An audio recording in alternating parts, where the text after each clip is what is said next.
Ayan po, kasama ko si Katabang Katabang Dave. Ayan, ngayon lang kami nagkita. Lagi lang siyang nagpa-promise na collabs daw, Collab. tapos hindi naman. Eto, wala sa plano, natuloy. Biglaan lang. Mangunguha daw sila ng kangkong, tapos hindi naman natuloy. Kasi yung pako guys, ang dami ng yung nakuhol. Kaya yung paa yung niya. pako. Masakit. May pa siyang excuse na daw ng call.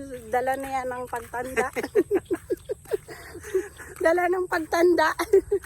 Hindi pa naman nakatungkod mga katabang ay mga viewers natin. Hindi pa naman, malayo pa naman eh. Kaya pa. So ito po ang kasama ko. Ang prinsesa ng Del Rosario, si Lady Jaja. Ay, grabe naman. Prinsesa talaga. Prinsesa ng Del Rosario. Parang ang ganda-ganda, no?